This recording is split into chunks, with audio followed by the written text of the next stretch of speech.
অধিবেশনে এখন মূল্যবান নসিহত পেশ করবেন নায়েবে আমিরুল মুজাহিদিন আলহাজ হযরত মাওলানা মুফতি সৈয়দ মোহাম্মদ ফয়জুল করিম শাইখ চরমনাই দামাত বরকাতুহুল আলিয়া।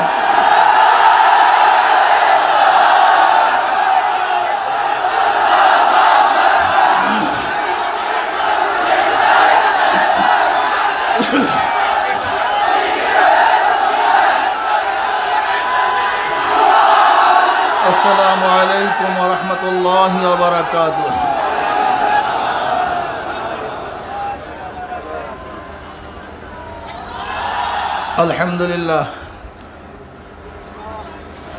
আলহামদুলিল্লাহ নাহমাদুহু ওয়া নাস্তাঈনুহু ওয়া নাস্তাগফিরুহু ওয়া নাউযু বিল্লাহি মিন শুরুরি আনফুসিনা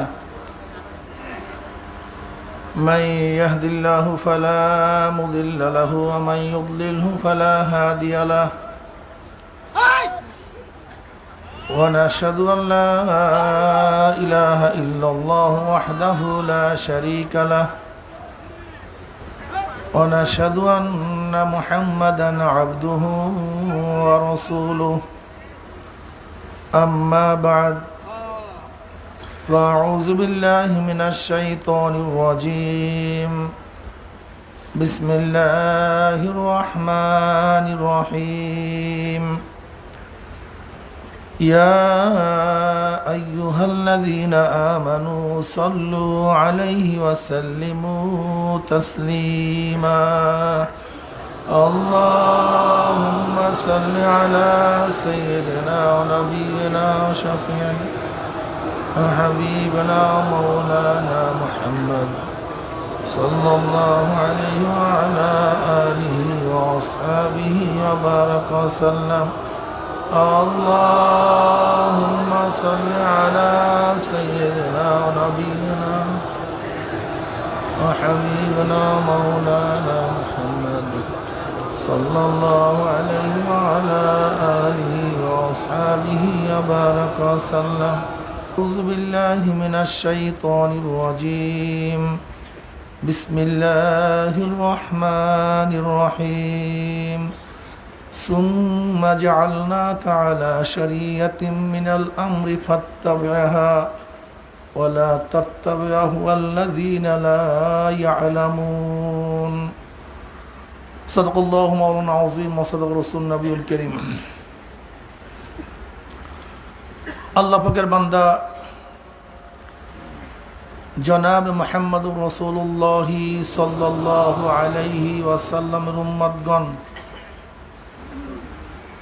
আল্লাহ পাক রব্বুল আলামিন আপনাকে আমাকে দুনিয়ার সমস্ত ফিতনা ফাসাদ থেকে পরিত্রাণ দিয়ে এই দুর্যোগপূর্ণ আবহাওয়ার মধ্যেও ভাবছিলাম মাহফিল হবেই না, এরপর আল্লাহ পাক রব্বুল আলামিনের ফয়সালা অনুযায়ী সুন্দর এক পরিবেশের ব্যবস্থা করে দিয়েছেন, আসার তৌফিক দান করছেন। এর জন্য শুকরিয়া দান সবাই বলে আলহামদুলিল্লাহ।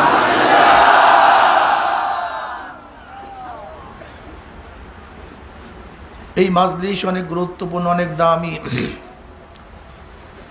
এই মাস অগ্রহায়ণ মাস, যেই মাসে আমাদের শায়খ মুর্শিদ নব্বরাল্লাহু মারকাদাহু দুনিয়ার থেকে বিদায় হয়ে গেছেন। ইতিমধ্যে আমাদের থেকে বহু সাথীরা বিদায় হয়ে গেছেন, কিন্তু আল্লাহ পাক আজও পর্যন্ত আপনাকে আমাকে হায়াতে রেখেছেন।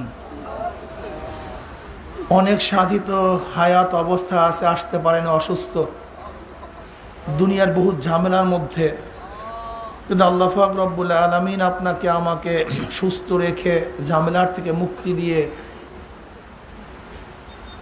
এই মাজলিসকে আমাদের শায়খরা ব্যাটারির চার্জের মাজলিস বলতেন। যেরকম ব্যাটারি মাঝে মাঝে চার্জ দিতে হয়, মাঝে মাঝে চার্জ দিতে হয়, চরমনায় দুই মাহফিলকে সেই চার্জের সাথে তুলনা করছে। দীর্ঘদিন পর্যন্ত বাড়িতে বিভিন্ন জায়গায় কাজে কর্মে ব্যস্ত থাকার কারণে চার্জ কমে যায়, ঈমান এবং আমলের চার্জ। আবার চরমনাইয়ের ময়দানে কিছুদিন থেকে পরিপূর্ণ চার্জ দিয়ে আবার বাড়িতে আমরা ফিরে যাই। সেই চার্জ দেওয়ার জন্য আল্লাহ পাক আপনাকে আমাকে আসার তৌফিক দান করছেন। আসলে চরমনাই ময়দান একটা চার্জের ময়দান,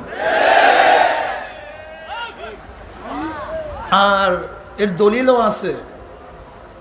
আল্লাহওয়ালাদের পরিবেশ তো ইমানের চার্জ হয়। হানজালা রাদিয়াল্লাহু তাআলা আনহুর মাশহুর ঘটনা আমরা সবাই জানি। হযরত হানজালা রাদিয়াল্লাহু তাআলা আনহু জনাব মুহাম্মদ রাসূলুল্লাহ সাল্লাল্লাহু আলাইহি ওয়াসাল্লামের মাজলিসে ছিলেন। নবী আলাইহিস সালাতু ওয়াস সালামের সোহবাতে থাকার সময় মনের হালাত, কলবি হালাত যে কি হয়, সে যে তার দরবারে ছিল সেই উপলব্ধি করতে পারত।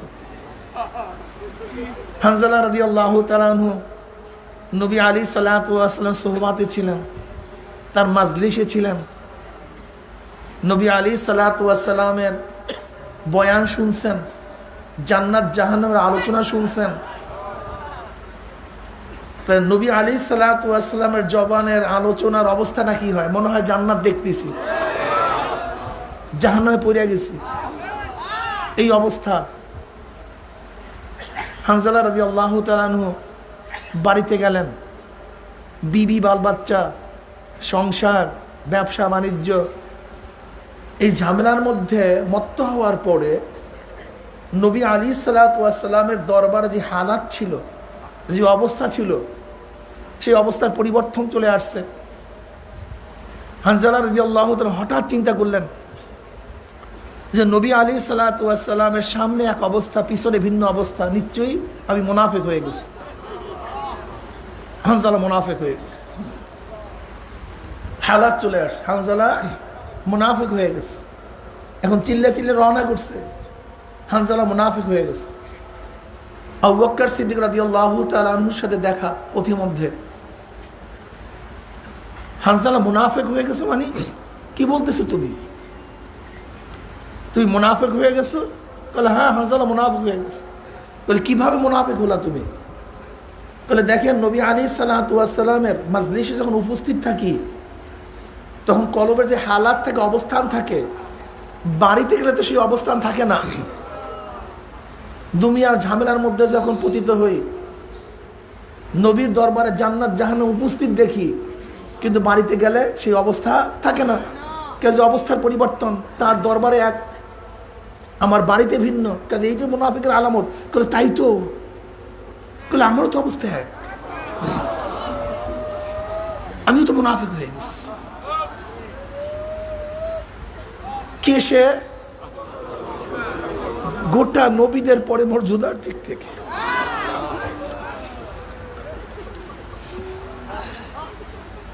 গোটা নবীদের পরে মর্যাদার দিক থেকে যে এক নম্বর, সে যদি এই কথা বলতে পারে, তা আপনার আমার অবস্থাটা কোথায় গিয়ে পৌঁছে? আবু বকর মুনাফিক হয়ে গেছে। ভাই তুমি ঠিকই বলছ, আমার তো একই অবস্থা। নবীর দরবারে থাকলে যে হালাত, বাইরে গেলে সে হালাত থাকে না। উভয়ে গেলেন জনাবে মুহাম্মদ রাসূলুল্লাহ সাল্লাল্লাহু আলাইহি ওয়াসাল্লামের দরবারে। বলছেন, ইয়া নবী আল্লাহ, আমরা তো মুনাফিক হয়ে গেছি। বলে কিভাবে তোমরা মুনাফিক হলা? আবু বকর, হানজালা বলে, ইয়া নবী আল্লাহ, ইয়া রাসূলুল্লাহ, আপনার দরবারে থাকলে, আপনার বয়ান শুনলে, আপনার আলোচনা শুনলে, আপনার মাজলিসে বসলে কলবের যে অবস্থা থাকে, বাড়িতে গেলে অবস্থা থাকে না, পরিবর্তন হয়ে যায়। আপনার সামনে এক অবস্থা, পিছনে ভিন্ন অবস্থা। কাজী মুনাফিক হয়ে গেছে। এতে তোমরা মুনাফিক হও নাই, এতে তুমি মুনাফিক হও নাই। আমার দরবারে থাকলে, আমার কাছে থাকলে তোমার যে অবস্থা থাকে, এই অবস্থা যদি সব সময় থাকতো, তাহলে তোমাদের বিছানায়, রাস্তায় ফেরেশতারা তোমাদের সাথে মুসাফা করতো।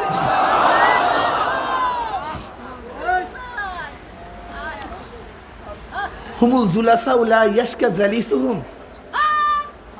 আল্লাহওয়ালাদের মাজলিস এমন এক মাজলিস, এমন দামি মাজলিস, আমার কাছে দামি আতর কেনার পয়সা নেই, লাগাবার শক্তি নেই,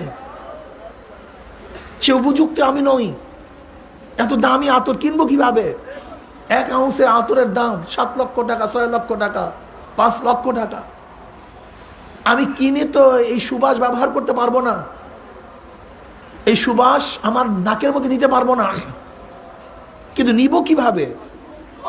তোমার কাছে টাকা নেই, কেনার যোগ্যতা তোমার মধ্যে নাই, কিন্তু যে আতর লাগাইছে, যার মধ্যে কেনার যোগ্যতা আছে, তার কাছে গেলে তুমি অটোমেটিক মাগনা সেই ঘ্রাণ পেয়ে যাবা।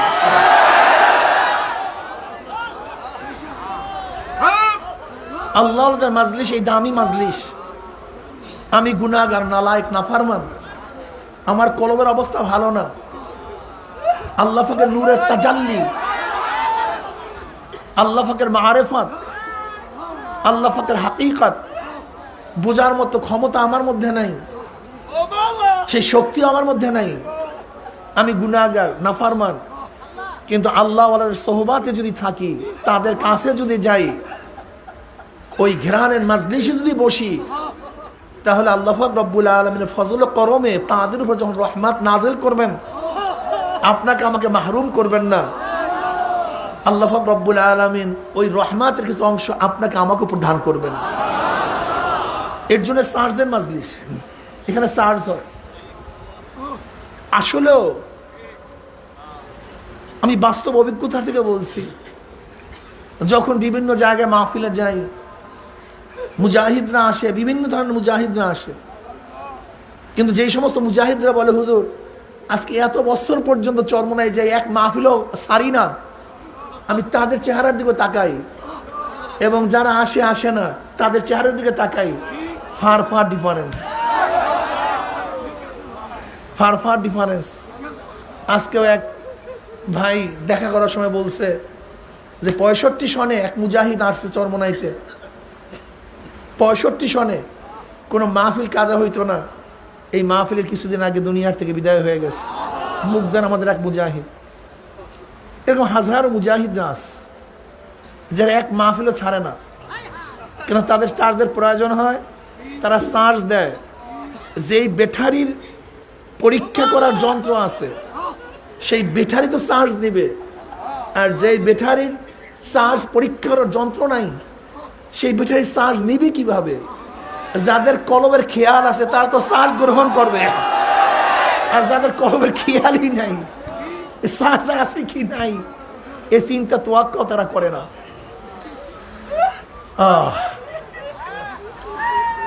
এই মাজলিস অনেক গুরুত্বপূর্ণ, অনেক দামি মাজলিস। আমার দাদাজান রহমতুল্লাহ আলাই, আব্বাজান রহমতুল্লাহ আলাই 3 দিনের মাহফিলে সাধারণত 3 ধরনের বয়ান করতেন। সাধারণত প্রথম দিন ইলমে মারিফাতের বয়ান বেশি করতেন, দ্বিতীয় দিন ইলমে শরিয়াত সম্পর্কে বেশি বয়ান করতেন, তৃতীয় দিন মাদ্রাসা সংক্রান্ত বিষয়, চতুর্থ দিন ফজরের পরে সাধারণত তাজকিয়া সম্পর্কে বেশি আলোচনা করতেন। আর আব্বাজান রহমতুল্লাহ আলাই সাধারণত তার বয়ানগুলিতে সব ধরনেরই কথা সব সময় আসতো। শরিয়াত এবং মারিফাত আমরা অনেকেই মনে করি ভিন্ন এক বিষয়। শরিয়াত এক জিনিস, মারিফাত ভিন্ন জিনিস। এর জন্য দেখবেন আমাদের মধ্যে কিছু নালায়েক জাহেল আছে, যারা তো বলেই ফেলে আমরা মারিফাত মানি, শরিয়াত মানি না, বলেই ফেলে। এবং তারা বলে আমরা তরিকাতপন্থী, আমরা শরিয়াতপন্থী নই। জাহিরি এলেমের ধারক বাহক আলেমরা, আর আমরা মারিফাত পন্থীরা বাতিনি এলেমের ধারক বাহক। এই বিভিন্ন কিরসা কাহিনী তারা বলে। অথচ আল্লাহ পাক রব্বুল আলামিন কালামে পাকের মধ্যে ফরমান সুম্মা জাআলনাকা আলা শরিয়াতিন মিনাল আমর ফাত্তাবিহা ওয়ালা তাত্তাবিহু আল্লাযীনা লা ইয়ালামুন। হে আমার নবী, আমি আপনাকে যে শরিয়াতের প্রতিষ্ঠিত করেছি, ফাত্তাবিহা, ওই শরিয়াতের অনুসরণ অনুকরণ করুন। কাকে নির্দেশ করেছেন? খোদ আল্লাহ নবীকে। আল্লাহ পাক বলেন সুম্মা জাআলনাকা আলা শরিয়াতিন মিনাল আমর আই মিনাদ দ্বীন। দ্বীনের মধ্য থেকে যে শরিয়াতের উপর আপনাকে প্রতিষ্ঠিত করেছে ফাত্তাবিহা, ওই শরিয়াতের অনুসরণ অনুকরণ করুন। জাহেল মূর্খ যারা নিজেদের নফস অনুযায়ী কথা বলে, খেয়াল খুশি অনুযায়ী কথা বলে, শরিয়াতের পাবন্দি করে না, ধার ধরে না, ওই সমস্ত মূর্খ জাহেলদের যারা শয়তানের নফস অনুযায়ী কাজ করে, খেয়াল খুশি কাজ করে, চলাফেরা করে, তাদের ইত্তেবা অনুসরণ আপনি করিয়েন না। শরিয়াত শব্দের অর্থ কি? রাস্তা। শরিয়াত শব্দের অর্থ কি? রাস্তা, কানুন, পদ্ধতি, নিয়ম, আইন। শরিয়াতকে রাস্তা কেন বলা হয়? যেরকম তরিকে আম, প্রশস্ত রাস্তায় যদি উপরে ওঠেন, যে রাস্তা কোথার? মক্কার রাস্তা। যদি মক্কার পথ আপনি ধরেন, রাস্তায় আপনাকে মক্কায় পুষায় দেবে, রাস্তায় আপনাকে মক্কায় পুষায় দেবে। ডাইনে বামে তাকাবার প্রয়োজন নাই। কি আপনি মাইকে শোনেন না? দেখেন মাঝখানে মাইক বন্ধ হয়েছে। রাস্তায় আপনাকে মক্কায় পুষায় দিবে। মদিনার পথ ধরলে রাস্তায় আপনাকে মদিনায় পুষায় দিবে। আমেরিকার পথ ধরলে আমেরিকায় রাস্তায় পুষায় দিবে। ঠিক শরিয়াতের পথে উঠলে শরিয়াত আপনাকে জান্নাতে পুষায় দিবে। এই জন্য শরিয়াতকে শরিয়াত বলা হয়। তরিকা আম, ভাঙ্গা নাই, কাঁটা নাই, ভেজাল নাই, কিচ্ছু নাই। শরিয়াতের রাস্তায় উঠবেন, এই শরিয়াতের গাড়িতে চলবেন, শরিয়াতের গাড়ি আপনাকে জান্নাতে পুষায় দেবে।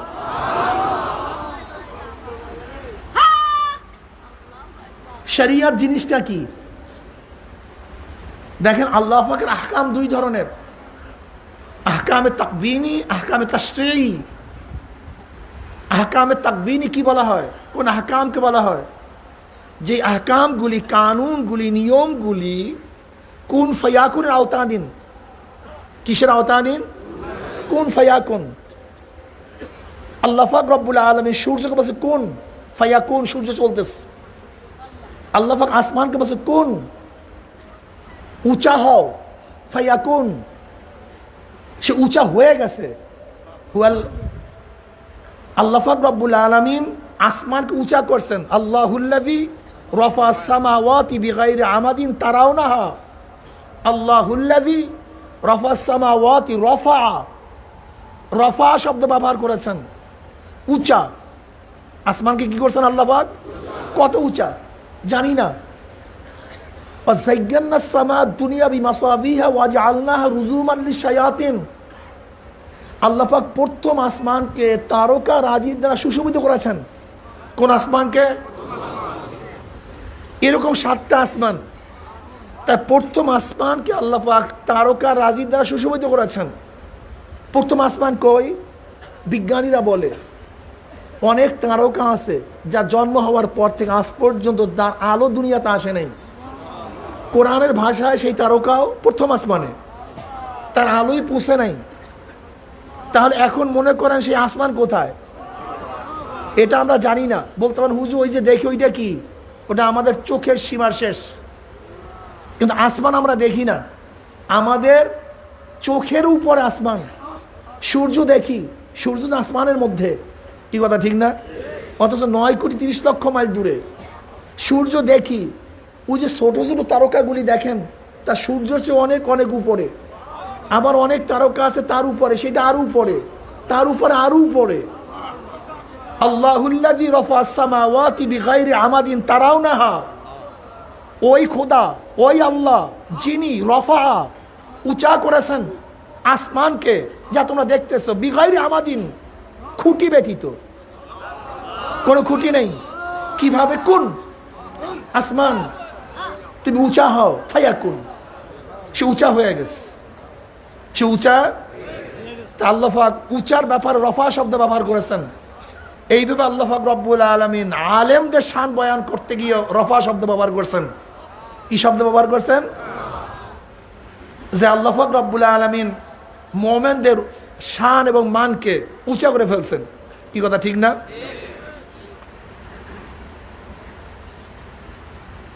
আল্লাহ পাক পানিকে বলছেন পানি জারি হও, পানি জারি হয়ে গেছে। ইয়ারফাইল্লাহুল্লাযীনা আমানু মিনকুম ওয়াল্লাযীনা উতুল ইলমা দারাজাত, ইয়ারফাইল্লাহুল্লাযীনা আমানু মিনকুম ওয়াল্লাযীনা উতুল ইলমা দারাজাত। যাদেরকে আল্লাহ পাক ইলম দান করছেন, আল্লাহ পাক তাদের দরজা এবং মর্তবাকে উঁচা করে ফেলছেন। পানিকে আল্লাহ পাক বলছে কোন জারি হও, ফায়াকুন, পানি জারি হইতেছিল। আজ পর্যন্ত চলছে, কিয়ামত পর্যন্ত চলতে থাকবে। যেখানে বন্ধের ইশারা আছে সেখানে বন্ধ থাকবে, কিন্তু যেখানে বন্ধের ইশারা নাই সেখানে কেউ বন্ধ করতে পারবেন না। এর জন্যই নীল নদের পানি যখন জারি বন্ধ ছিল, ওখানে রুসুম ছিল কোনো এক সুন্দরী মেয়েকে বলি দিতে হইতো। ওমর ইবনে খাত্তাব রাদিয়াল্লাহু জমানায় এই কাজ কিভাবে করবে মুসলমানরা, ওমর ইবনে খাত্তাবকে চিঠি লেখা হইল যে একজন নারীকে হত্যা করতে হবে। দেখে ডাইরেক্ট শরিয়াতের খেলাফ, এটা হয় কিভাবে? অথচ পানি ছাড়া মিশরের কোনো ফসল হবে না, বিশাল মুসিবত।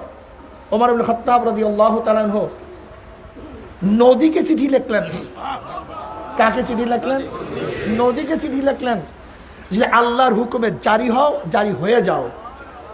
এই চিঠি ফালাইতে দেরি, নদী জারি হইতে দেরি করে নেই। যাই হোক, এগুলো হলো আওয়ামের তাকবীনের আওতাদিন, আওয়ামের তাশরিঈ বা তাকলিফি। যেই আহকামগুলি আল্লাহ পাক রব্বুল আলামিন নবীদের মাধ্যমে তার বান্দাদের উপর নাজিল করেন, বান্দা ইচ্ছা করলে আহকামগুলি পালন করতেও পারে, নাও করতে পারে। পালনীয় আহকামগুলি যদি পালন করে আর বর্জনীয় আহকামগুলি, হুকুমগুলি যদি বর্জন করে, বান্দা মোমেন, মুত্তাকিন, আবিদিন, সালিহিন, কানিতিন, বিভিন্ন আওসা গুণে গুণান্বিত হয়ে যায়, বান্দা জান্নাতে চলে যায়। আর পালনীয় আহকামগুলি যদি পালন না করে, বর্জনীয় আহকামগুলি যদি বর্জন না করে, বান্দা কাফের, মুরশিদ, মুনাফিক, জালেম, ফাসিক, বিভিন্ন গুণে গুণান্বিত হয়ে বান্দা জাহান্নামে চলে যায়। একে বলা হয় আওয়ামের তাশরিঈ, শরিয়ত। শরিয়ত, এই শরিয়তের তিনটা সাইড, তিনটা দিক। কয়টা দিক ভাই? জোরে বলেন। তিনটা দিক আছে। বিশ্বাসের সাথে আকীদার সাথে সম্পৃক্ত এলেমকে ইলমুল আকায়েদ বলা হয়। বাতিনি আমলের সাথে সম্পৃক্ত এলেমকে ইলমে তাসাউফ বলা হয়। বাহ্যিক আমলের সাথে সম্পৃক্ত এলেমকে ইলমুল ফিকহ বলা হয়। সবই শরীয়তের অংশ, শরীয়তের বাহিরে না। আমি মানুষ, বাস এক কথায় মানুষ। যখন বিশ্লেষণ করবেন তখন একটা শরীর, একটা রূপ, কিন্তু সবই কিন্তু মানুষের সমষ্টি, অংশ। যদি মানুষের বিশ্লেষণ করেন তখন হাত, পা, চক্ষু, জবান কিছু মানুষ থেকে খালি না, পার্থক্য না। ঠিক তদ্রূপ এলমে ফিকহ, এলমে তাসাউফ, এলমে মারিফাত সবই শরীয়তের অংশ। যখন ব্যাখ্যা করি তখন একটাকে মারিফাত বলি, একটাকে শরীয়ত বলি, কিন্তু সবই শরীয়তেরই অংশ। এটা মনে রাখতে হবে। এর জন্যই ইমাম আজম আবু হানিফা রাহমাতুল্লাহ আলাইহির কাছে যখন ফিকহর তারিফ বা ফিকহর তারিফ কি, ফিকহ কাকে বলা হয়, এই প্রশ্ন করা হয়েছে, তখন কি বলছেন? মারিফাতুন নাফস মা লাহা ওয়া মা আলাইহা। মারিফাতুন নাফস, অন্তর্ভুকার হবে, অন্তরের, কলবের, নিজের পরিচয় লাভ করা যে উপকার হবে, এই সব কিছু জানা, মানা, তার নামই ফিকহ। তার নামই কি? ফিকহ। মানুষের উপকার হবে। কিসের দ্বারা উপকার হবে? শরীয়ত মানলে। শরীয়ত কি জিনিস? দুইটা জিনিসের নাম, বাহ্যিক এবং ভিতরগত। আমি মানুষ, দুই জিনিসের নাম মানুষ, শরীর, রূহ। ঠিক প্রত্যেক ইবাদতের দুইটা সাইড আছে, একটা বাহ্যিক আর একটা কি ভিতরগত, ঠিক না? বাতেন, যাকে আমরা এলমে বাতেন বলি, এলমে মারিফাত বলি। তাহলে দেখেন শরীয়তের তিনটা সাইড হয়ে গেল।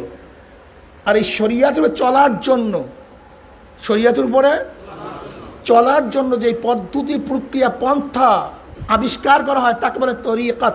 কি বলা হয় ভাই? এই যে তরিকা, তরিকা শোনেন না, তরিকা জিনিসটা কি? তরিকা মানেও রাস্তা, পন্থা। তরিকা আবিষ্কার কেন করছি?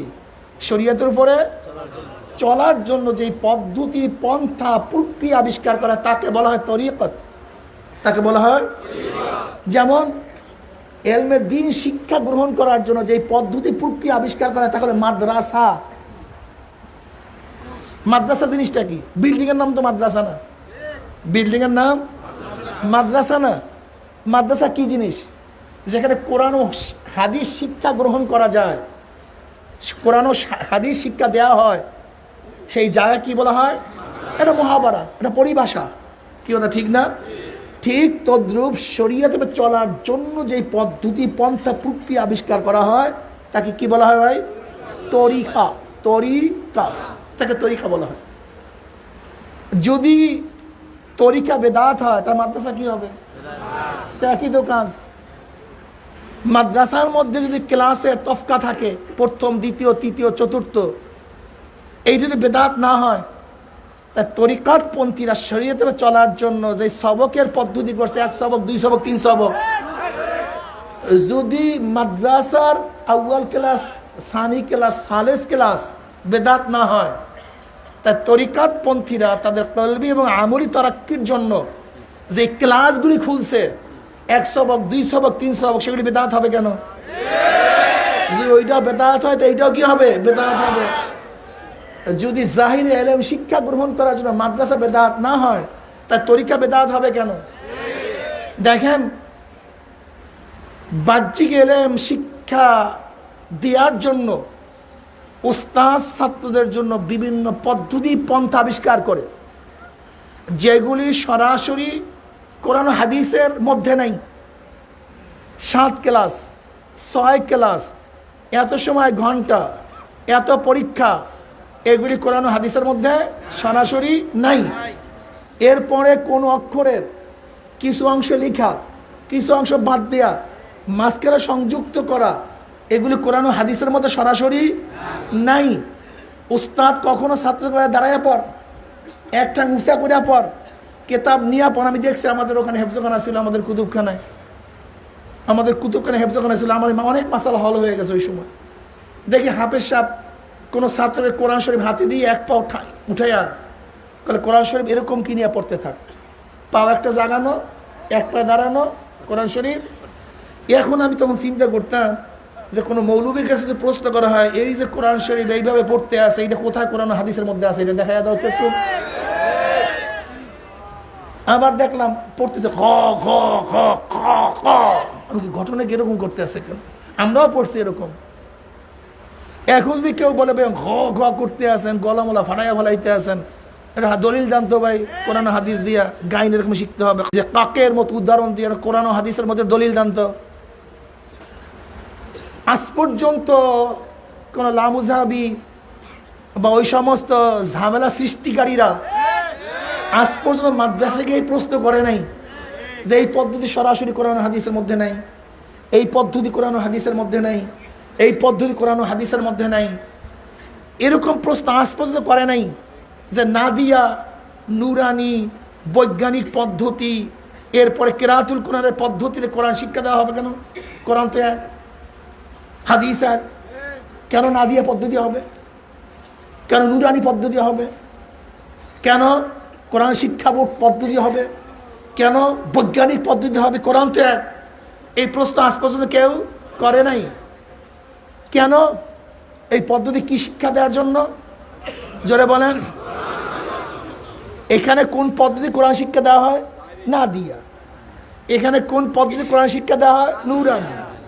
এখানে কোন পদ্ধতি কোরআন শিক্ষা দেওয়া হয়? বৈজ্ঞানিক। এখানে কোন পদ্ধতি কোরআন শিক্ষা দেওয়া হয়? কেরাতুল কোরআন। কোনো ইশকাল নাই। যদি এই প্রশ্ন করা হয় এখানে ইলমে মারিফাত কোন পদ্ধতি শিক্ষা দেওয়া হয়? চিশতিয়া। এখানে কোন পদ্ধতি সাবরিয়া, এখানে কোন পদ্ধতি মুজাদ্দাদিয়া, তখনই প্রশ্ন করে এটা পাইলেন কই? কি আজীব ব্যাপার। তখনই প্রশ্ন তুলে পাইলেন কই? কোথায় চিশতিয়া আছে, কোথায় সাবরিয়া আছে? 126 তরিকা কোথায় পেলেন আপনারা? হ্যাঁ, কোরআন হাদিসের মধ্যে কি এত তরিকা আছে নাকি?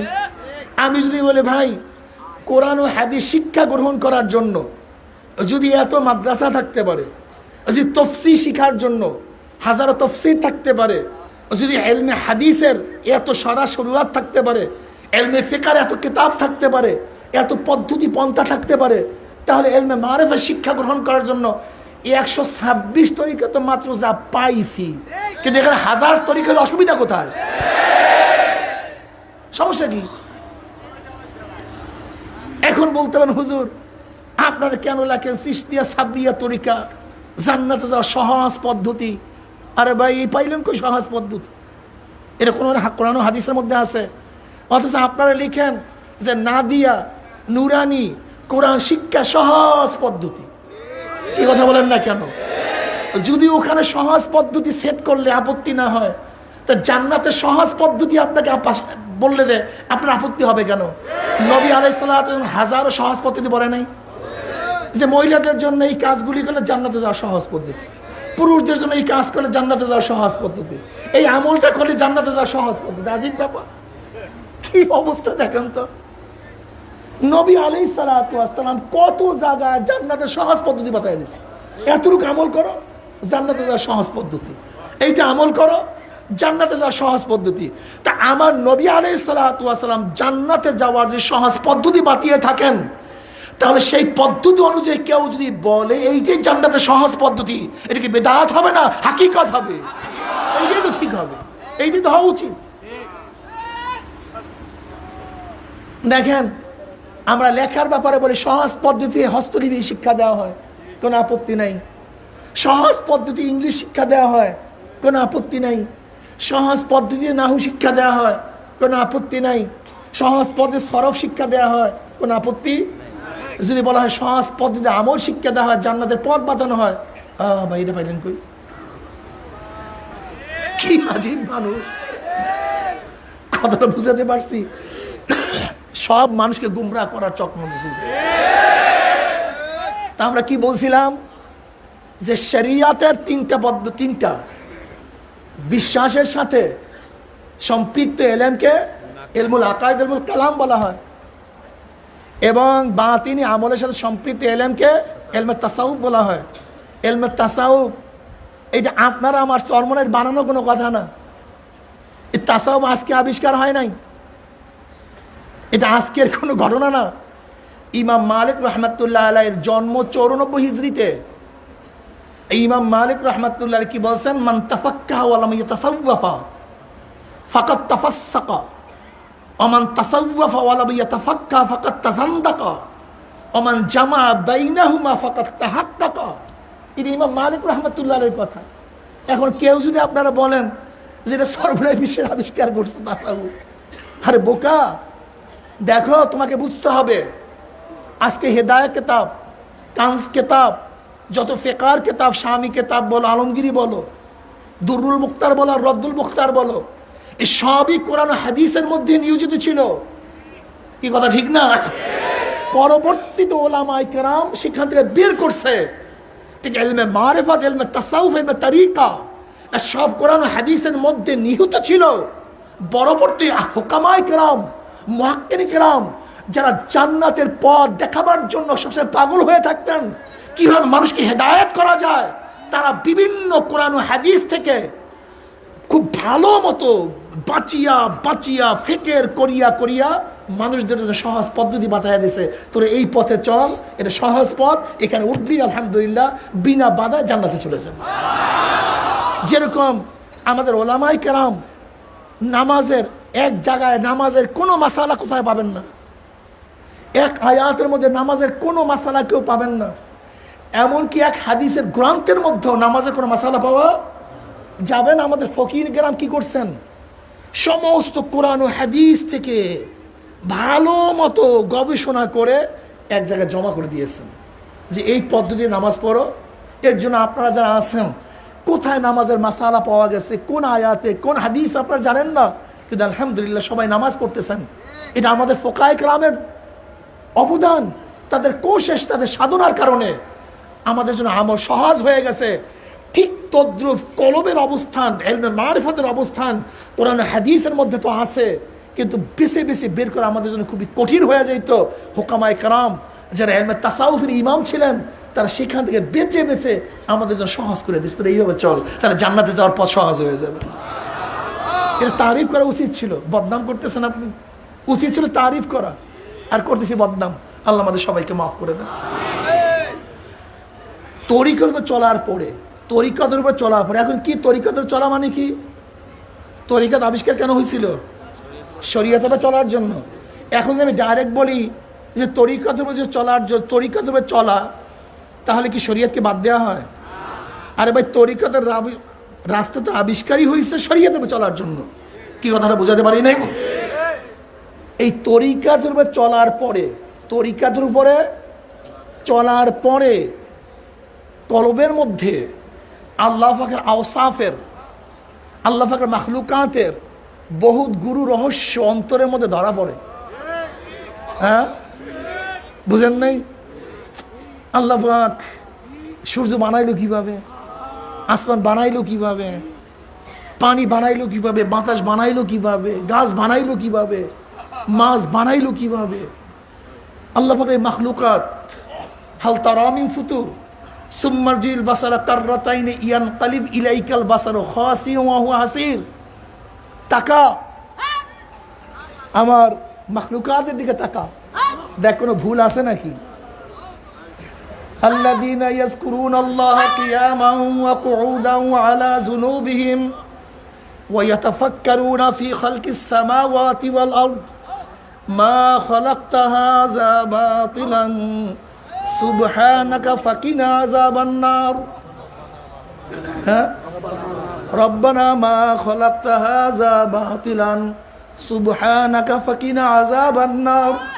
বাস দেখ, তোরা তাকা, বারবার তাকা। এই আল্লাহ পাকের মাখলুকাতের বহুত গুরু রহস্য অন্তরের মধ্যে জাগ্রত হয়, তাকে বলা হয় হাকিকত। তাকে বলা হয় কি? হাকিকত। এই হাকিকত তরিকাত চলার পরে আল্লাহ পাকের আওসাফের বহুত গুরু রহস্য অন্তরের মধ্যে জাগ্রত হয়, তাকে বলা হয় মারিফাত। তাকে বলা হয় কি? মারিফাত। আল্লাহ পাক রহমান, রহিম, গফফার, সত্তার, আদের, সাবের, সত্তার, এই সমস্ত গুণগুলির মূল রহস্যটা কি? আল্লাহ পাকের এক একটা গুণের নূর কলবের মধ্যে জাগ্রত হয়, তাকে বলে মারিফাত। তাকে বলা হয় মারিফাত। যখনই আল্লাহ পাকের গুণ সম্পর্কে পরিচয় বান্দা পায়, তখন আল্লাহ পাকের জন্য পাগল হয়ে যায়। কেন? যে যার পরিচয় পায় সে তার পাগল হয়, সে তার কি হয়? এই বাস যখন মারিফাতের লাইনে মানুষ চলে যায়, তখন জেদার দেখতা হো মাই তু হি তু হায়, তু হি তু হায়, তু হি। এই শুরু হয়ে গেছে। এবার আর কিছু নেই, এবার সব সময় টেনশন। আমার মাওলাই কোথায় পাবো, কিভাবে পাবো, এই অন্তরের মধ্যে জ্বালা শুরু হয়ে যায়। এখন আর মাওলা ছাড়া কিচ্ছু বুঝে না। এখন কি অবস্থা হয়, তার হালাত কি হয়? ইন্না সলাতি ওয়া নুসুকি ওয়া মাহইয়াই ওয়া মামাতি লিল্লাহি রাব্বিল আলামিন। এই হালাত, এই আয়াতের তো আসলে মূল হালাত আমরা বুঝি না, হাকিকত বুঝি না। ইন্না সলাতি ওয়া নুসুকি ওয়া মাহইয়াই ওয়া মামাতি লিল্লাহি রাব্বিল আলামিন। আর লাগে কিছু? আর কিছু লাগে? আমার জানি ইবাদত, আমার মালি ইবাদত, আমার বাঁচিয়া থাকা, আমার মৃত্যুবরণ করা লিল্লাহি রাব্বিল আলামিন। এই শুরু হয়ে গেল। আসলে কি আমাদের বাঁচা কিসের জন্য? কই, আমরা তো ব্যবসার জন্য বাঁচতে চাই। আমার বাঁচা কিসের জন্য? আমি বড় আলেমের জন্য বাঁচতে চাই। আমার বাঁচা কিসের জন্য? টাকা কামাই করবার জন্য বাঁচতে চাই। আমার বাঁচা কিসের জন্য? আমি চেয়ারম্যান হবার জন্য বাঁচতে চাই। আমি বাঁচতে কেন চাই? বিবাহ করব। আমি কেন বাঁচতে চাই? আমার বাচ্চাদেরকে ভরণ পোষণ কে করবে, কে দেখবে? আমি বাঁচতে চাই জমি কিনবো, আমি বাঁচতে চাই বিল্ডিং করব। কিন্তু আল্লাহ কি বলছে? লিল্লাহি রাব্বিল আলামিন। আমি বাঁচতে চাই নামাজ পড়ব, আমি বাঁচতে চাই রোজা রাখবো, আমি বাঁচতে চাই ইবাদত করব, আমি বাঁচতে চাই জিকির করব, আমি বাঁচতে চাই তেলাওয়াত করব, আমি বাঁচতে চাই দাওয়াত দেব, আমি বাঁচতে চাই আল্লাহর পথে যুদ্ধ করব, আমি মরতে চাই শহীদ হব, আমি বাঁচতে চাই মাওলার সান্নিধ্য লাভ করব। এর জন্য লিল্লাহি রাব্বিল আলামিন নেই, কিন্তু যখন ইলমে মারিফাতের দরজা চলে যাবে না, তখন দেখবেন সব মাওলা, সব। অবস্থাটা কেমন? দুই বন্ধু একই সাথে এক শায়েখের কাছে বয়াত হয়েছে। এক বন্ধু ছিল বিকলাঙ্গ, হাঁটতে পারতো না, আর এক বন্ধু ভালো। তা যেই বন্ধু বিকলাঙ্গ সে অনাহার, সে কাশফের মাধ্যমে জানতে পারছে তার আর এক বন্ধু উপবাস অনাহার অবস্থা আছে, কিন্তু সে তো আর হাঁটতে পারে না। তার স্ত্রীকে বলছে, স্ত্রী যাও, আমার বন্ধু আজকে 3 দিন পর্যন্ত উপবাস অবস্থা আছে, তুমি তার কাছে গিয়ে খানা পৌঁছায় দিয়ে আসো। এখন স্ত্রী বলছে, আমি নদী পার হবে কিভাবে? যেমন বিশ্বাসের নদী, উপরে বন্ধুর বাড়ি, এপারে আর এক বন্ধুর বাড়ি। যে ব্যক্তি খোড়া, হাঁটতে পারে না, তার বাড়ি এপারে। এখন স্ত্রী বলছে, আমি উপরে যাবো কিভাবে? খেয়া তো নাই। তাহলে যাও, নদীর পাড়ে গিয়ে বলো, মাওলা হ্যাঁ, তুমি তোমার ওই বন্ধুর উসিলায় নদী পার করে দাও যে 40 বছর পর্যন্ত স্ত্রী ব্যবহার করে না। 40 বছর পর্যন্ত স্ত্রী ব্যবহার করে না। এখন স্ত্রী করলো, আমার স্বামী মিথ্যা কথা বললো কিভাবে?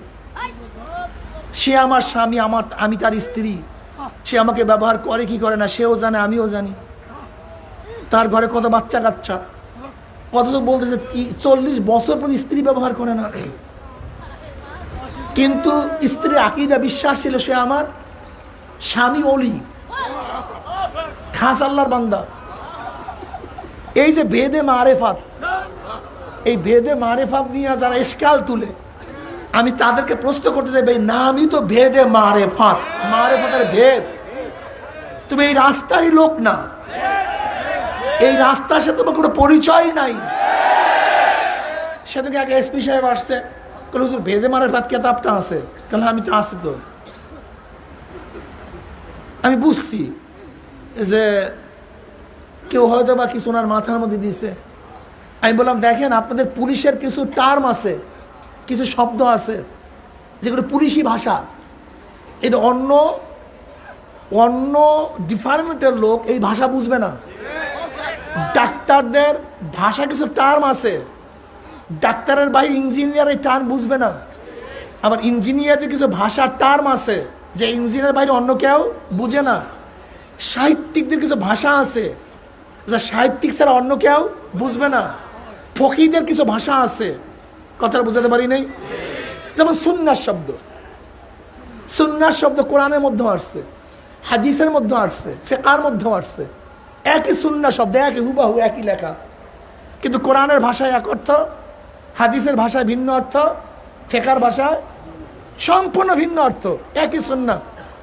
তা ফিকহের কিছু শব্দ আছে, টার্ম আছে, যেগুলি তাদের এলেমের সাথে সম্পৃক্ত, অন্য কেউ বুঝবে না। তাই আমি বলছি মারেফাত পন্থীদেরও কিছু ভাষা আছে যেগুলি মারেফাত পন্থীদের জন্য সম্পৃক্ত, অন্য কেউ বুঝবে না। এই টান বুঝতে গেলে তাদের এই এলেম আপনাকে শিখতে হবে, এছাড়া বুঝবেন না।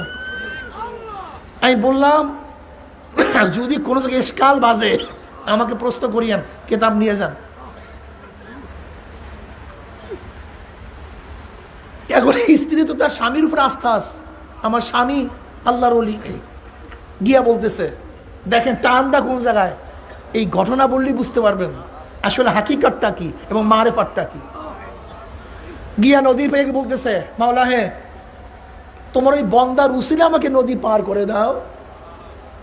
যে 40 বছর পর স্ত্রী ব্যবহার করে না। দেখেন আবার জাহিরিওয়ালারা, মানে যারা এই লাইনের না, তারা বলবে হুজুরে কি কিসসা শুরু করছে।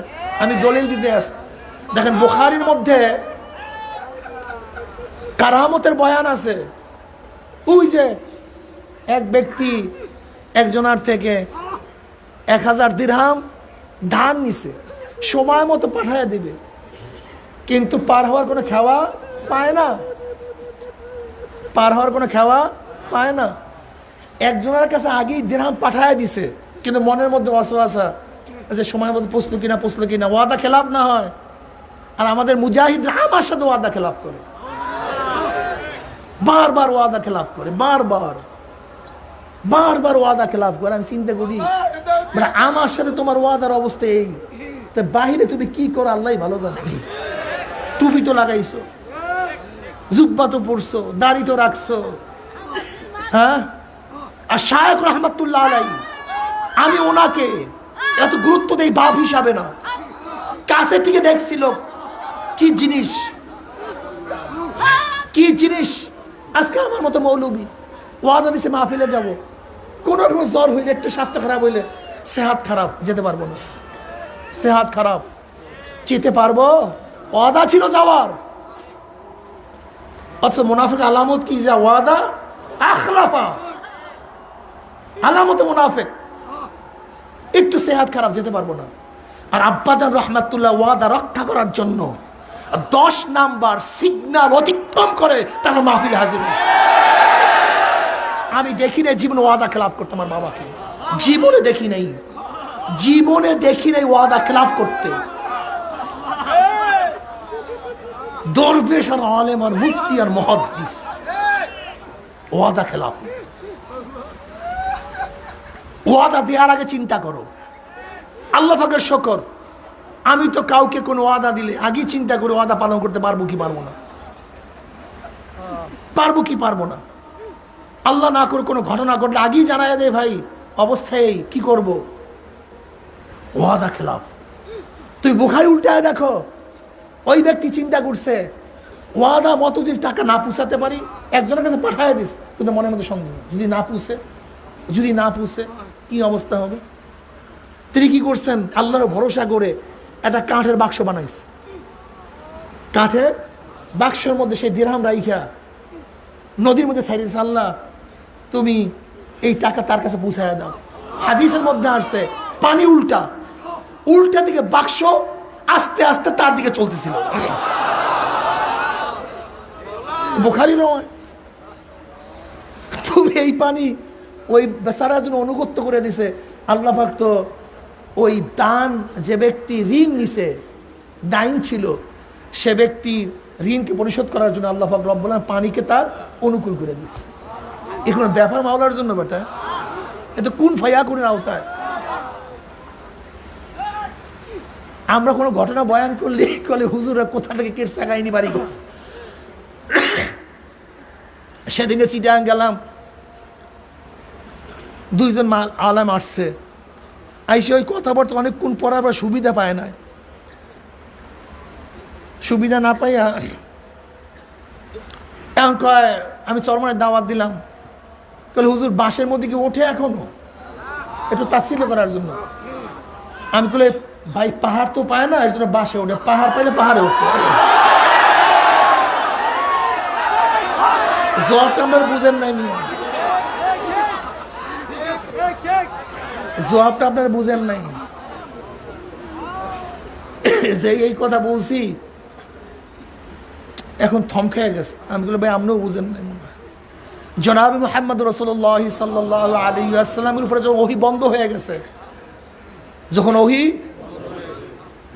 বিরহ বেদনায় জনাব মুহাম্মদ রাসূলুল্লাহ সাল্লাল্লাহু আলাইহি বারবার পাহাড়ের উপরে উঠছেন, বারবার, একবার দুইবার না, বারবার। বুখারীর মধ্যে রওয়ায়াত আছে।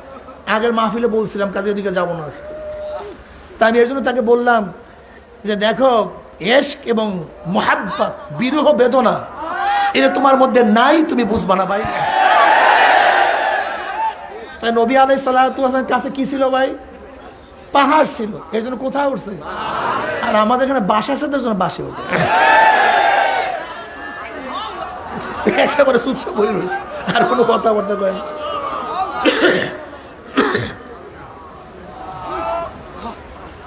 তাহলে হুজুর উপরের দিকে ওঠে কেন? এইটাই তো ধারণা। ওটা আমাদের ধারণা। যেমন ওই রেজাউল খান আবরার সাহেবের জবাব দিয়েছে যে আল্লাহ পাক যদি সব জায়গায় থাকে তাহলে আমরা আসমানের দিকে হাত উঠাই কেন? বলে এইটা দোয়ার আদব। তার মানে আল্লাহ উপরেই আসে বিদে হাত উঠে, তা না, এটা দোয়ার আদব। কি কথা ঠিক না? মানুষ উপরের দিকে যাইতে চায়, নিচের দিকে যাইতে চায় না। এর ইশক এবং মারিফাত যখন চলে আসে তখন উপরের দিকে জাগতে চায়। কথা ঠিক না?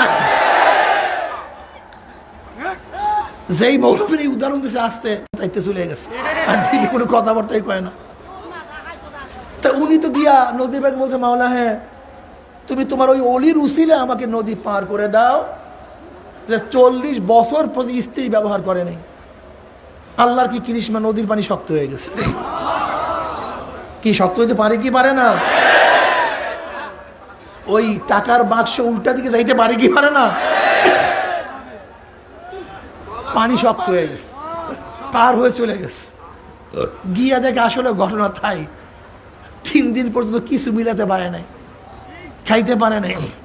পর্দার আড়ালে খানা খাওয়াইছে। এখন বলতেছে আমি যাবো কিভাবে, নদী পার হবে কিভাবে, খেয়া তো নাই, আসছো কিভাবে? বলে এরকম বলিয়া নদী পার হয়ে আসছে। বলে যাও এবার গিয়া নদীর পাড়ে গিয়া বলো, মাওলা হে তোমার ওই অলির উসিলা তুমি নদী পার করে দাও, যে 40 বছর পর্যন্ত খানা খায় নাই।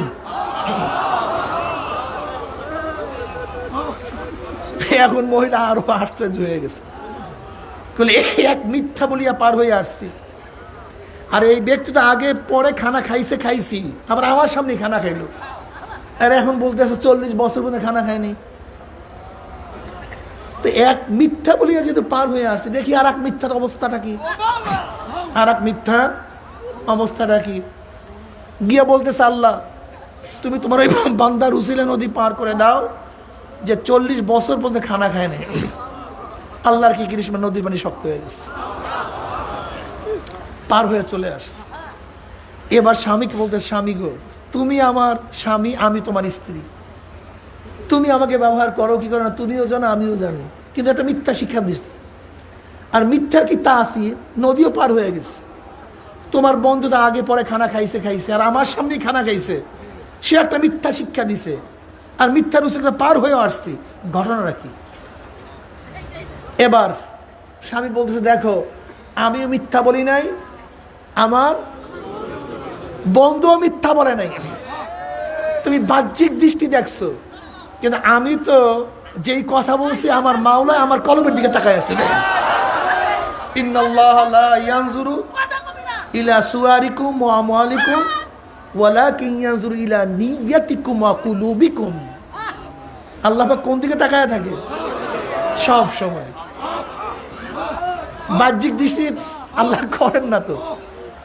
ইন্নাল্লাহ লা ইয়ানজুরু ইলা সুয়ারিকুম, তোমার কত সুন্দর চেহারা, তুমি কত বড় ধনী, কোন ব্যক্তি, কত বড় আলেম, কত বড় মুহাদ্দিস।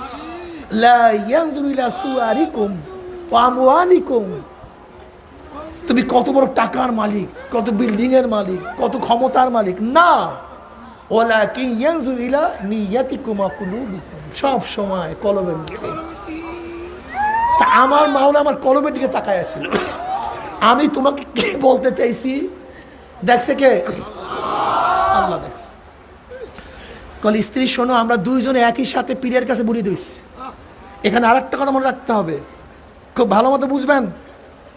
এখানে পীর বলতে হক্কানি পীর উদ্দেশ্য কি? পীর উদ্দেশ্য যেমন অমুক আলেম ফতুয়া দিছে, আলেমের মধ্যে ভণ্ড আছে কি নেই? এখানে ভণ্ড উদ্দেশ্য না, উদ্দেশ্য আলেম। অমুক ফকি ফতুয়া দিছে, ফকির মধ্যে ভণ্ড 2 নম্বর আছে কি নাই? আবুল ফজল ফয়জি আছে কি নাই? কিন্তু উদ্দেশ্য সহি হক ফকি। ঠিক পীর ভণ্ড, এটা উদ্দেশ্য না, উদ্দেশ্য হক। জোরে বলেন কি? হক, হক। এখন কেউ যদি বলে আলেমরা সুপারিশ করবে, এটা কি শিরক হবে? কেউ যদি বলে পীরেরা সুপারিশ করবে, এটা কি শিরক হবে? কেউ যদি বলে জান্নাতীরা সুপারিশ করবে, এটা কি শিরক হবে?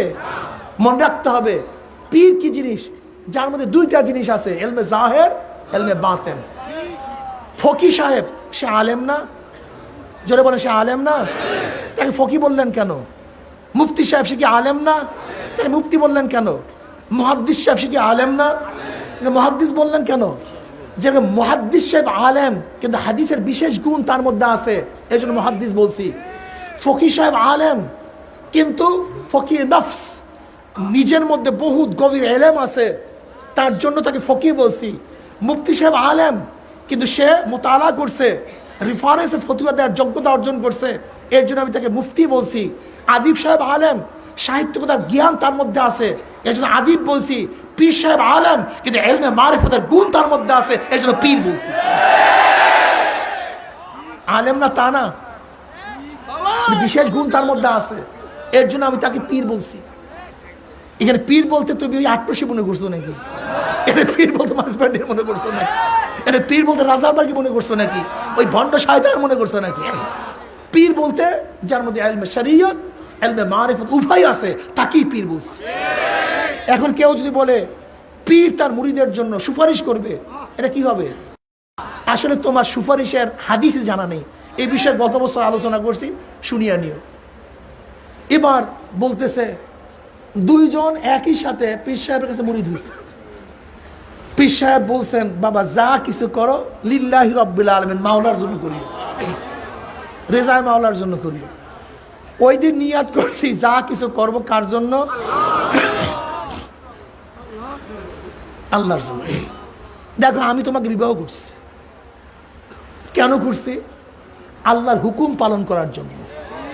আমি তোমার সাথে মিশি, সোহবাতে যাই, আমার নিজের খায়েশের জন্য নয়, নিজের শারীরিক চাহিদা মিটাবার জন্য নয়।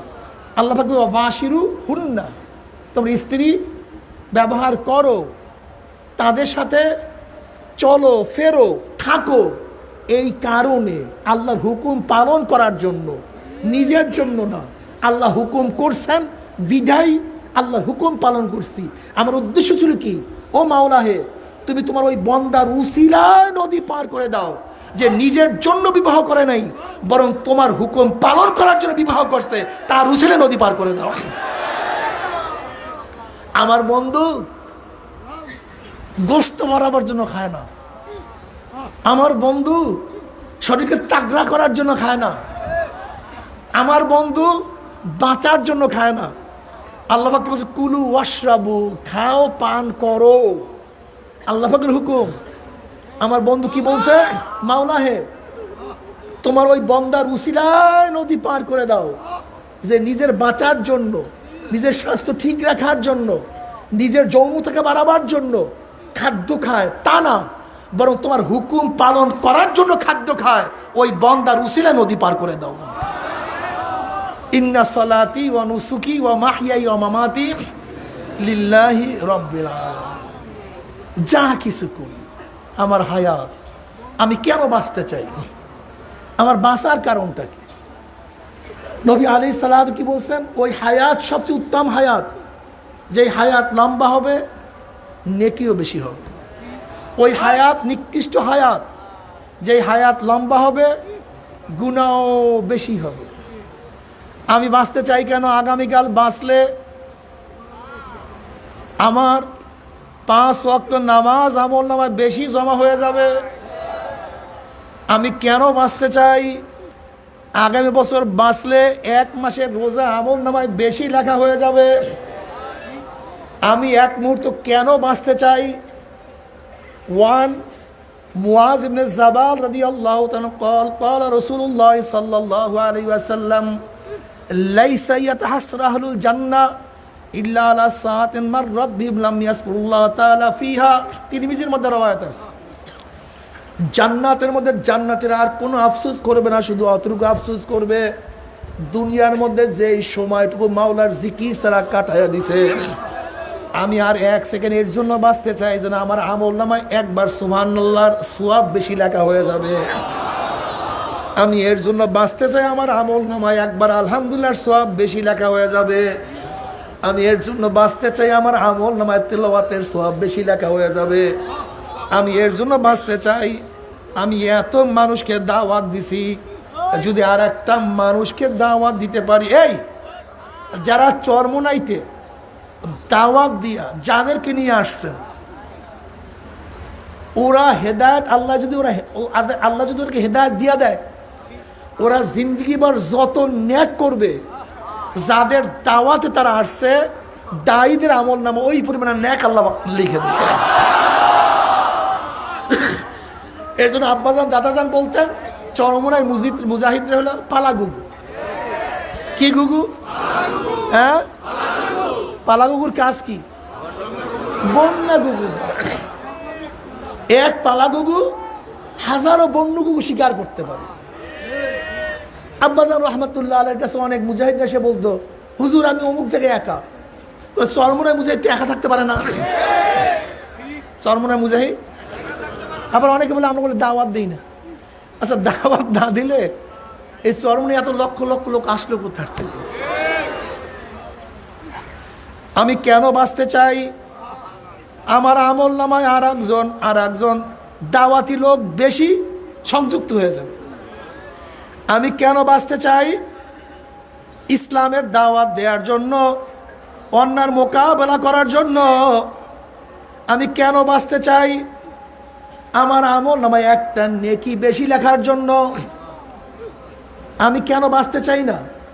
এজন্য আমার আমল নামায় একটা মিথ্যার গুনাহ না লেখা হয়, আমার পাপ যেন না লেখা হয়, নামাজ যেন কাজা না হয়। যারা দুনিয়ার পাগল, তুমি কেন বাঁচবা? দোকানদারি করার জন্য। আগামীকালও দোকানদারি করবো, দরকারটা কি দোকানদারি করার? আগের দিন মরিয়া যাও, কমপক্ষে ফিতনার থেকে বাঁচিয়া গেল। আগামীকালও চাকরি করবা, একদিন আগে মরিয়া যাও, কমপক্ষে চাকরির ঝামেলার থেকে বাঁচতে পারবা। আগামীকাল কৃষি করার জন্য একদিন আগে মরিয়া যাও, কমপক্ষে কৃষির কষ্ট থেকে নিজেকে হেফাজত করতে পারবা। কিন্তু আমি মরতে চাই কেন? আল্লাহর রাস্তায় শহীদ হয়ে যাব। আমি মরতে চাই কেন? মাওলার সাথে দেখা করার জন্য। কেন? মাওলার সাথে বন্দার পর্দা হলো মৃত্যু। মৃত্যু হইলে মাওলাকে দেখতে পারবো, এর জন্য মরতে চাই। এর জন্য কি বলা ঠিক না? ইন্না সালাতি ওয়া নুসুকি ওয়া মাহইয়ায়া ওয়া মামাতি লিল্লাহি রাব্বিল আলামিন। যারা চরমোনাই ময়দানে আসছেন, আমাদের জানি ইবাদত, আমাদের মালি ইবাদত, আমাদের বাঁচিয়া থাকা, আমাদের মৃত্যুবরণ করা কার জন্য? একমাত্র আমার মাওলার জন্য। যদি মাওলার জন্য সব কিছু হয়ে যায়, মাল্লাহুল মাওলা ফালাহুল কুল। যার জন্য মাওলা হয়ে যাবে তার জন্য সব কিছু হয়ে যাবে। জোরে বলেন সুবহানাল্লাহ।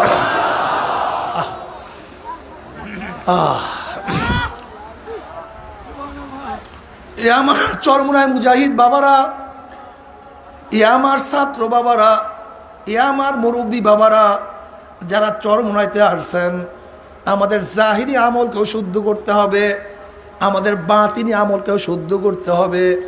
রিয়া রাখা যাবে না, কেবের রাখা যাবে না। কেবের সবচেয়ে মারাত্মক এক গুনাহ, বরক্ত। এটা আল্লাহ সহ্যই করতে পারে না। সহ্যই, যার মধ্যে বরক্ত আছে তাকে আল্লাহ মাহরুম করিয়ে দেন। আল্লামা থানভী রহমাতুল্লাহ একটা ঘটনা নিয়ে আসছেন। হজরত আব্দুল কাদের জেলানী রহমাতুল্লাহ আলাই, জুয়ান মানুষ, আব্দুল কাদের জেলানী রহমাতুল্লাহ জুয়ান মানুষ, তিনি রওনা করছেন এক আল্লাহর ওলির সাথে সাক্ষাৎ করার জন্য। পথির মধ্যে আরো দুই ব্যক্তির সাথে সাক্ষাৎ করে। ভাই আপনারা কোথায় যান? বলে আমরা ওই ব্যক্তির সাথে দেখা করার জন্য যাইতে আছি, অমুক আলেমের সাথে দেখা করার জন্য যাইতে আছি। এখন পরস্পরে আলোচনা করতে আছে, তুমি কেন যাও, আপনি কেন যান, আপনি কেন যান। তখন এক ব্যক্তি বলতে আছে, আমার সচ্ছলতা নাই, আমার টাকা পয়সা নাই, কাজে যাই বুজুর্গর কাছে দোয়া আনার জন্য, দেখি আল্লাহ পাক আমাকে সচ্ছল করে দেন কিনা। বলে আপনি কেন যান? ইবনে সিক্কার নামে এক ব্যক্তি। বলে আপনি কেন যান? বলে আমি যাই ওনার এলেম পরীক্ষা করার জন্য।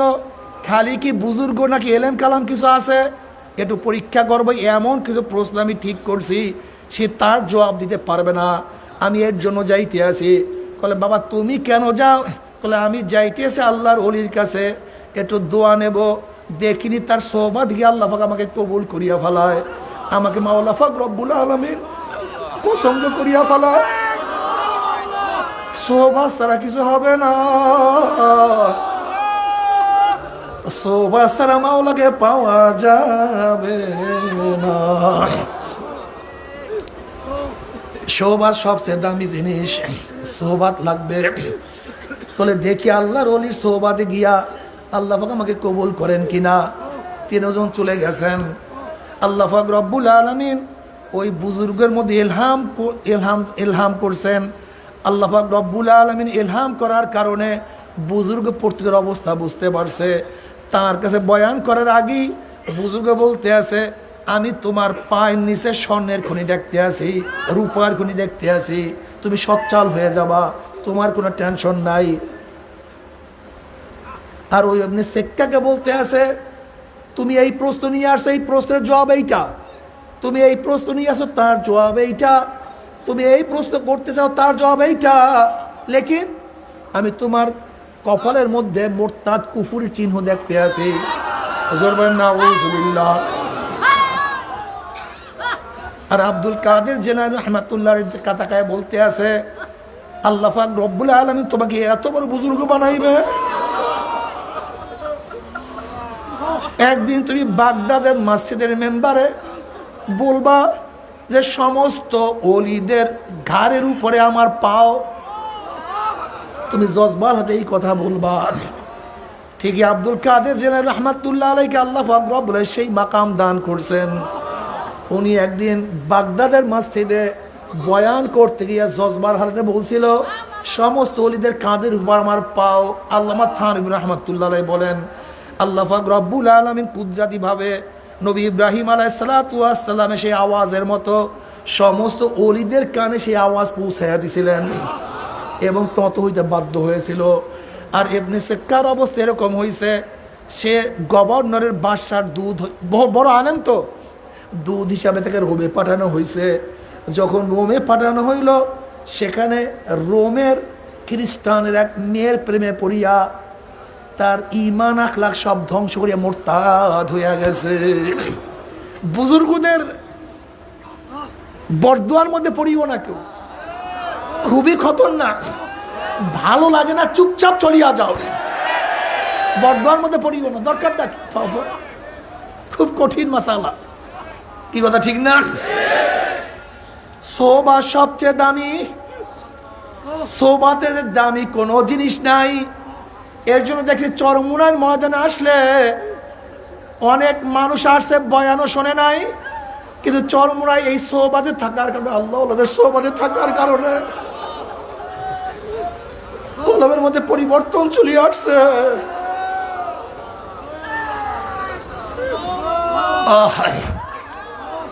এখানে কি যে মজা, কিন্তু খবরদার কলব হইতে হবে, পাথুরিয়া কলব হবে না, পাথুরিয়া কলব হবে না। যদি কলব সুন্দর হয়, দেখবা কলবের মধ্যে কি যে হালাত পয়দা হয়ে যায়, ওই হালাত কাউকে বোঝানো সম্ভব না। আব্বাজান রাহমাতুল্লাহ আলাইহি বলতেন, চরমোনাই ময়দানে অনেক মানুষ আসে, আসার পর থেকে আর খানা খায় না।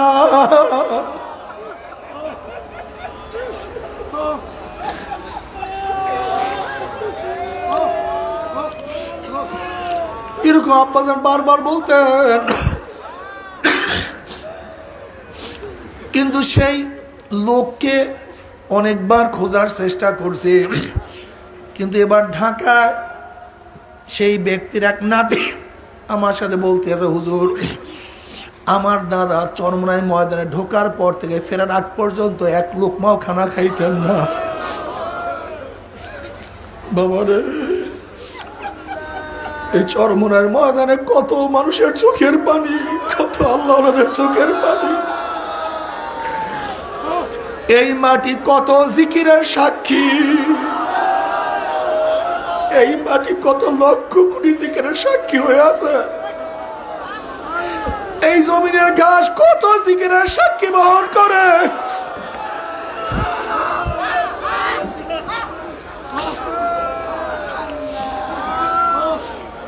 আল্লাহ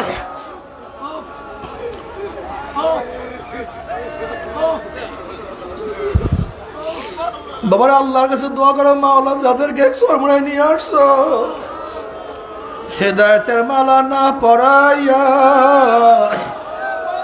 কাউকে বিদায় দিও না আল্লাহ। আল্লাহ আমাদের সবাইকে হেদায়েতের মালা পরায়। হেদায়েতের মালিক তুমি। নবী ইব্রাহিম তার ছেলেকে হেদায়েত দিতে পারে নাই, নবী লূত আলাইহিস সালাম তার স্ত্রীকে হেদায়েত দিতে পারে নাই, নবী নূহ আলাইহিস সালাম তার ছেলেকে হেদায়েত দিতে পারে নাই, নবী ইব্রাহিম তার বাবাকে হেদায়েত দিতে পারে নাই, নবী লূত আলাইহিস সালাম তার স্ত্রীকে হেদায়েত দিতে পারে নাই। হেদায়েতের মালিক তুমি।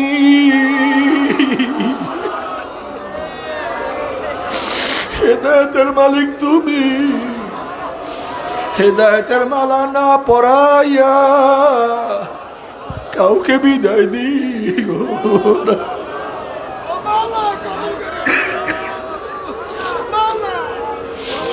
আল্লাহ তোমার মোহাব্বত অনেকে পরিপূর্ণ করিয়া দিও।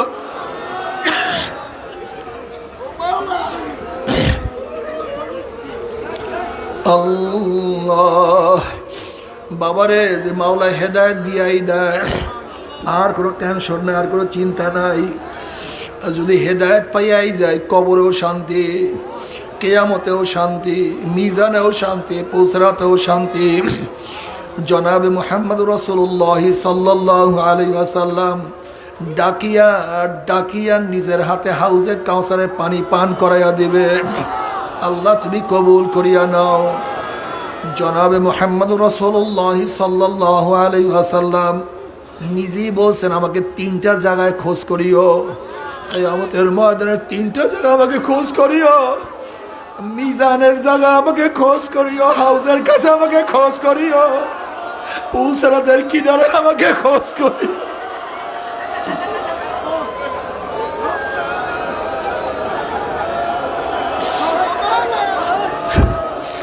বাবারে ও যুবকরা, ও আমার মুরব্বী বাবারা, আমার নবীকে খোঁজ করার জন্য যখন আমরা তার কাছে যাব, যদি আমার নবীর চেহারায় দাড়ি থাকে, আমার চেহারা দাড়ি না থাকে, আমার নবীর সামনে কেমনে দাঁড়াবো?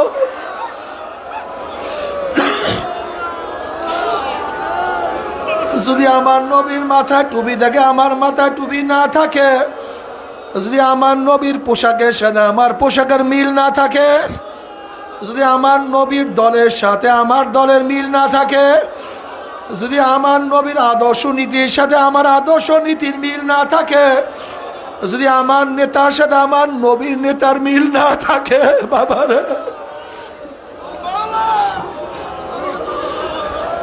যদি আমার নেতার সাথে আমার নবীর মিল না থাকে, আমার নবীকে চিনতে পারবো না, আমার নবী আমাদেরকে চিনবে না। আল্লাহ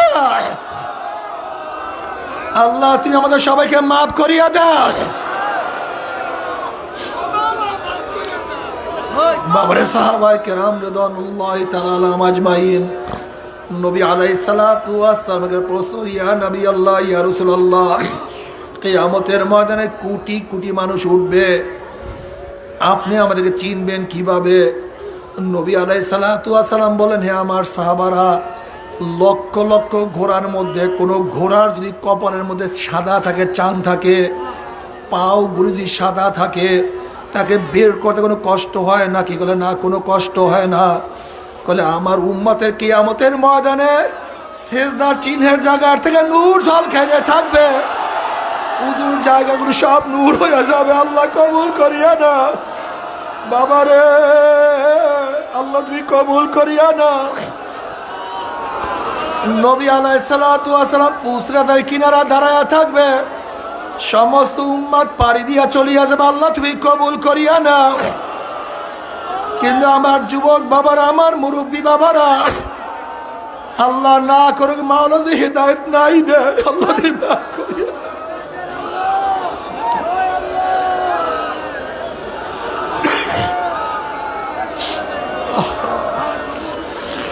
যদি মাওলা হেদায়েত নাই দে, আল্লাহ তুই আমাদের সবাইকে হেদায়েত দিয়ে দে। ইহদিনা সিরাতাল মুস্তাকিম,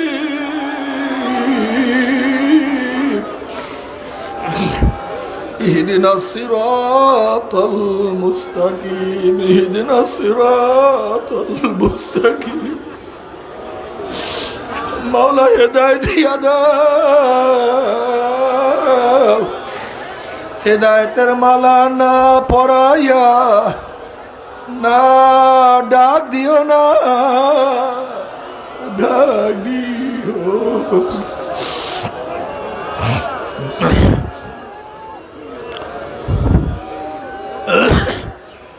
আল্লাহ না করুক, আল্লাহ না করুক, যদি নাফরমান হইয়া গুনাহ নিয়া কিয়ামতের ময়দানে ওঠো, কি যে অবস্থা। وأما من أوتي كتابه بشماله فيقول يا ليتني لم أوت كتابيا ولم أدري ما حسابيا يا ليتها كانت القاضية ما أغنى عني ماليا هلك عني سلطانيا خذوه فغلوه ثم الجحيم صلوه ثم في سلسلة ذرعها 70 ذراعا فاسلكوه। যাদের আমল নামা বাম হাতে পড়িয়া যাবে, বাম হাতটা সিনা ফাড়িয়া পিছনে দিকে চলিয়া যাবে। ইয়া লাইতানি লাম উতা কিতাবিয়া ওয়ালাম আদরি মা হিসাবিয়া ইয়া লাইতা কানাতিল কাযিয়া। তখন নাফরমান বলবে আফসোস,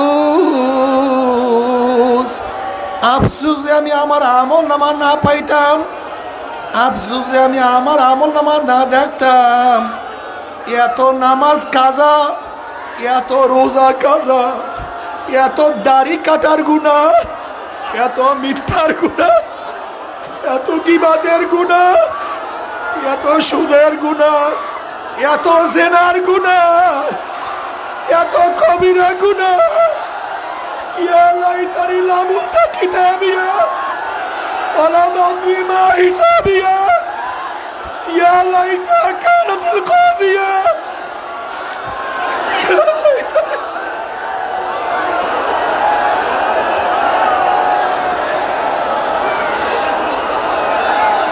আল্লাহ আমাদের মাফ করিয়া দাও।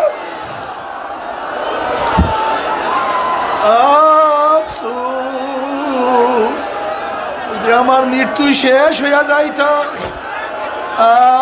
কবর থেকে কিয়ামতের ময়দান না উঠতাম। আল্লাহ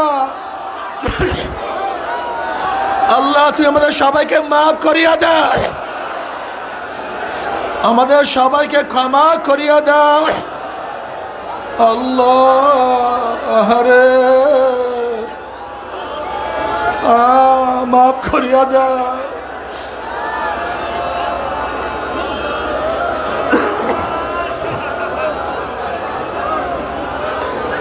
মাগনানি মালিয়া হালাকানি সুলতানিয়া। এখন নাফরমান বলবে আমার মাল আমাকে কোনো উপকার করতে পারলো না, যেই মালের পিছনে এত ঘোরা করলাম, এত সময় দিলাম, মাগনানি মালিয়া, কই মাল আমাকে কোনো সাহায্য করলো না, আমাকে কোনো উপকার করলো না। হালাকানি সুলতানিয়া, আমার সভাপতিগিরি, আমার সেক্রেটারিগিরি, আমার মেম্বারি, আমার চেয়ারম্যানই, আমার এমপি, আমার মিনিস্ট্রি, আমার ক্ষমতা, আবার বাদশাহী সব ধ্বংস হয়ে গেল। এখন আমি একা কই আমার ছেলে, কই আমার বাবা, কই আমার মা, কই আমার ভাই, কই আমার দল, কই আমার নেতা, কই আমার ক্ষমতা? কিছু নাই, কিছু নাই, কিছু না। আল্লাহ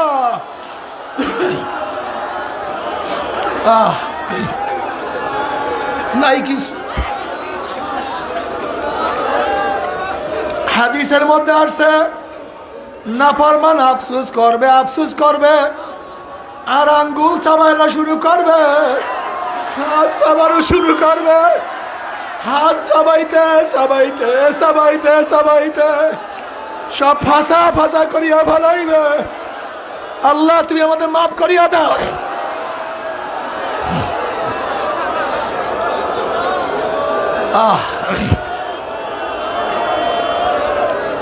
কিয়ামতের ময়দান খুবই মারাত্মক, খুবই ভয়াবহ জায়গা।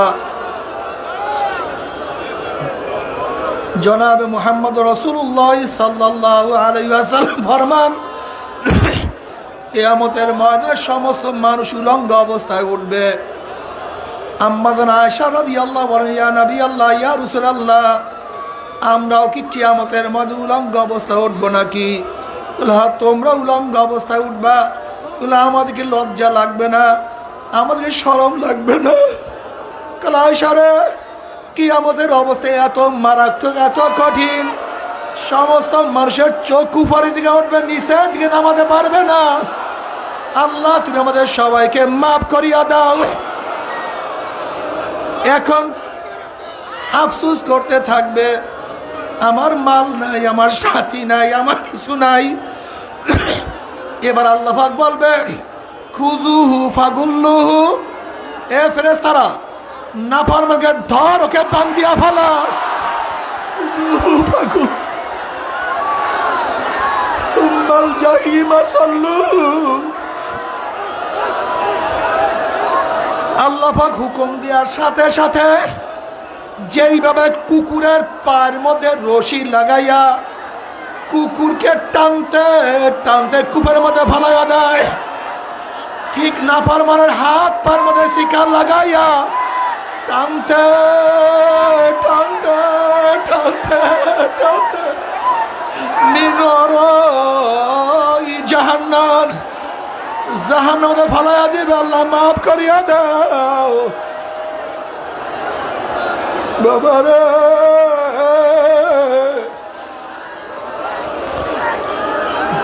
মাওলাকে রাজি খুশি না করিয়া কেউ মাওলার কবরে যাইও না। আল্লাহ, আল্লাহ তুই আমাদের সবাইকে মাফ করিয়া দাও। আল্লাহ তোমার মহব্বত অন্তর মধ্যে জমা করিয়া দাও। আল্লাহ তোমার নবীর সুন্নাত অনুযায়ী আমল করার তৌফিক দিয়া দাও। আল্লাহ তোমার নবীর সুন্নাত অনুযায়ী আমল করার তৌফিক দিয়া দাও। মান আহাব্বা শাইয়ান আকসারা যিকরাহু, যেই যেই জিনিসকে বেশি মহব্বত করে সেই সেই জিনিসের স্মরণও বেশি করে।